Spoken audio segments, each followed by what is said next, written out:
Hello ವೀಕ್ಷಕರೇ, ನಾನು ಮುಖ್ಯಮಂತ್ರಿ ಆಗ್ತೀನೋ ಇಲ್ವೋ, ನಿಮಗೆ ಯಾಕ್ರಿ ಟೆನ್ಷನ್ನು ಎನ್ನುವಂತಹ ರೀತಿಯಲ್ಲಿ ಡಿ ಕೆ ಶಿವಕುಮಾರ್ ಅವರು ಉತ್ತರವನ್ನು ಕೊಟ್ಟಿದ್ದಾರೆ. ಡಿ ಕೆ ಶಿವಕುಮಾರ್ ಅವರಿಗೆ ಸ್ವಲ್ಪ ಬೇಸರ ಆದಂತೆ ಕಾಣಿಸ್ತಾ ಇತ್ತು. ಹೈಕಮಾಂಡ್ ಇವರ ಮಾತುಗಳಿಗೆ ಸೊಪ್ಪು ಹಾಕ್ತಾ ಇಲ್ಲ ಅಂತ ಹೇಳಿ.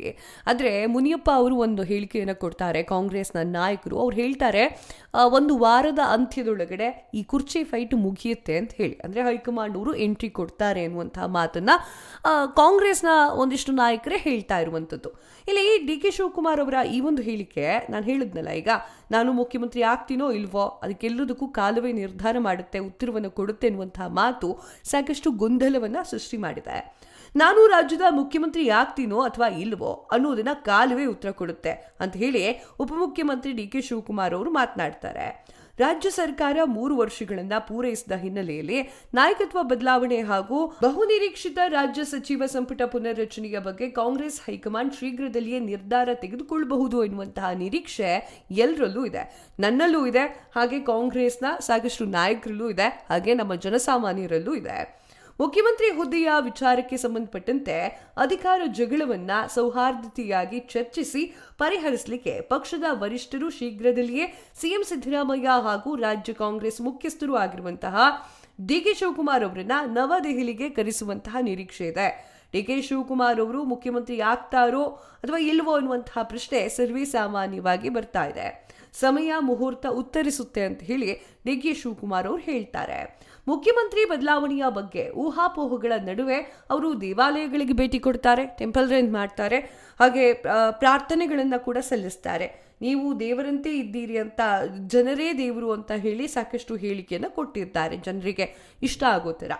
2025 ನವೆಂಬರ್ 20 ಕಾಂಗ್ರೆಸ್ ಸರ್ಕಾರ ತನ್ನ 5 ವರ್ಷಗಳ ಅವಧಿಯ ಅರ್ಧವನ್ನ ಪೂರ್ಣಗೊಳಿಸಿದ ನಂತರ ಮುಖ್ಯಮಂತ್ರಿ ಬದಲಾವಣೆಯ ಸಾಧ್ಯತೆಯ ಬಗ್ಗೆ ಊಹಾಪೋಹಗಳ ನಡುವೆ ಆಡಳಿತ ಪಕ್ಷದೊಳಗೆ ನಾಯಕತ್ವದ ಜಗಳ ತುಂಬಾ ಜಾಸ್ತಿ ಆಗ್ತಾ ಇದೆ. 2023ರಲ್ಲಿ ಸರ್ಕಾರ ರಚನೆಯ ಸಮಯದಲ್ಲಿ ಸಿದ್ದರಾಮಯ್ಯ ಹಾಗೂ ಡಿ ಕೆ ಶಿವಕುಮಾರ್ ನಡುವೆ ಅಧಿಕಾರ ಹಂಚಿಕೆ ಒಪ್ಪಂದ ಆಗಿತ್ತೋ ಇಲ್ವೋ ಅದು ಗೊತ್ತಾಗ್ತಾ ಇಲ್ಲ. ಆಗಿತ್ತು ಅಂತ ಹೇಳಿ ಸಾಕಷ್ಟು ಜನ ಹೇಳ್ತಾ ಇದ್ದಾರೆ. ಆದರೆ ಹೈಕಮಾಂಡ್ ಯಾಕೋ ಇದ್ರ ಗೊಂದಲಕ್ಕೆ ಬರ್ತಾ ಇಲ್ಲ. ಅಂತಂದ್ರೆ ಡಿ ಕೆ ಶಿವಕುಮಾರ್ ಅವ್ರ ಪರವಾಗೂ ಇಲ್ಲ, ಸಿದ್ದರಾಮಯ್ಯ ಅವರ ಪರವಾಗೂ ಇಲ್ಲ. ಈ ಮಧ್ಯೆ ಗೃಹ ಸಚಿವ ಜಿ ಪರಮೇಶ್ವರ್ ಅವರು ಕೂಡ ಮಾತನಾಡ್ತಾರೆ. ಮುಖ್ಯಮಂತ್ರಿ ಬದಲಾವಣೆಯ ವಿಚಾರ ಕಾಂಗ್ರೆಸ್ ಹೈಕಮಾಂಡ್ ಮುಂದಿದೆ, ಆ ವಿಚಾರವನ್ನ ಅವರೇ ಸ್ಪಷ್ಟಪಡಿಸ್ತಾರೆ. ಅನಗತ್ಯವಾಗಿ ಅವರು ಯಾಕೆ ಮಾಡ್ತಾರೆ?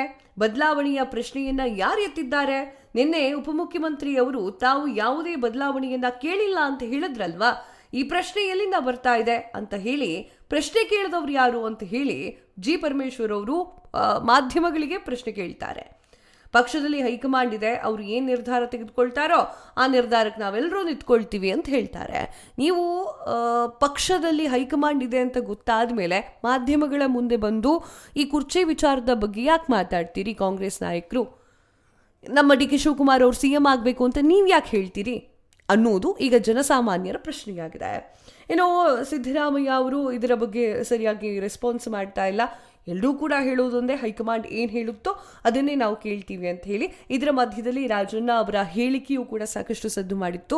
ಜಿ ಪರಮೇಶ್ವರ್ ಅವರು ಹೇಳ್ತಾರೆ, ಅವರಿಷ್ಟ, ಅವರು ಯಾರನ್ನ ಮುಖ್ಯಮಂತ್ರಿ ಸ್ಥಾನದಲ್ಲಿ ನೋಡಬೇಕೋ ಅದು ಅವ್ರಿಗೆ ಬಿಟ್ಟಿದ್ದು, ಅವರಿಷ್ಟ, ಅದನ್ನು ಹೇಳ್ಕೊಂಡ್ರು. ಇದಕ್ಕೂ ಮತ್ತು ಕುರ್ಚಿ ಕಾದಾಟಕ್ಕೂ ಏನು ಸಂಬಂಧ ಕೂಡಿಸ್ತಾ ಇದ್ದೀರಾ ಅನ್ನುವಂಥ ರೀತಿಯಲ್ಲಿ ಮಾತನಾಡ್ತಾರೆ. ಗೊತ್ತಿಲ್ಲ ಈಗ ಕಾಂಗ್ರೆಸ್ ಹೈಕಮಾಂಡ್ ಯಾವ ರೀತಿಯಾಗಿ ಮಧ್ಯಪ್ರವೇಶವನ್ನು ಮಾಡುತ್ತೆ, ಒಂದು ವಾರದೊಳಗಡೆ ಎಲ್ಲ ಮುಗಿಯುತ್ತಾ ಅನ್ನೋದು ಕಾದು ನೋಡಬೇಕು. ಹಾಗೆ ಈ ಒಂದು ಗ್ಯಾಪಲ್ಲಿ ಜನಸಾಮಾನ್ಯರನ್ನ ಮರೀತಿದೆಯಾ ಸರ್ಕಾರ ಅನ್ನೋದು ಪ್ರಶ್ನೆ, ದೊಡ್ಡ ಪ್ರಶ್ನೆ. ನಿಮಗೇನು ಅನಿಸುತ್ತೆ? ಕಮೆಂಟ್ ಮಾಡಿ ತಿಳಿಸಿ. ನಮಸ್ಕಾರ.